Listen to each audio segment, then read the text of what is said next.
Let's just review an anime, huh? Recently, I binged all 4 seasons of Castlevania. I watched the spin-off Nocturne right after it came out, but I missed the OG series. I only got around to watching it the other day. My thoughts? It was fine. I did like the show a lot. The characters and settings are really appealing, but as a story, like 5, maybe 6 out of 10. Season 1 is really good. Trevor's arc works quite well, and I'm a sucker for a corrupt religion storyline. I think it made the extremely limited time frame work as well, although that just reflects worse on Season 2, which was definitely the low point. At least half of it is dedicated to political machinations between Carmilla and the Forge Masters, which does set up some great storylines later on, but here it just takes all the attention away from the supposed core of the story. This season is supposedly built around Alucard and Dracula's relationship. That's certainly what the final confrontation would have you believe, but it simply falls flat when that dynamic isn't explored at all. Season 3 fares better. I thought everyone's storylines worked well both on their own and as follow-ups to the first 2 seasons.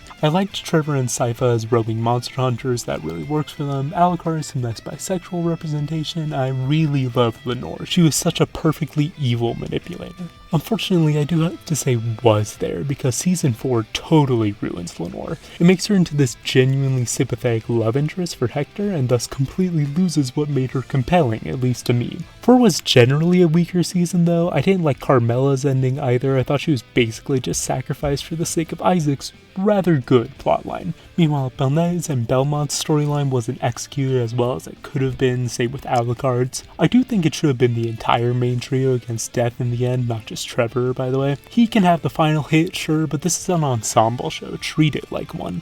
Castlevania isn't the worst thing ever, but honestly it failed to live up to the hype. If you still haven't seen it, I'd honestly recommend watching Nocturne instead. The characters are a little less appealing, but the plot is about as good and the fights look about 1,000 times better.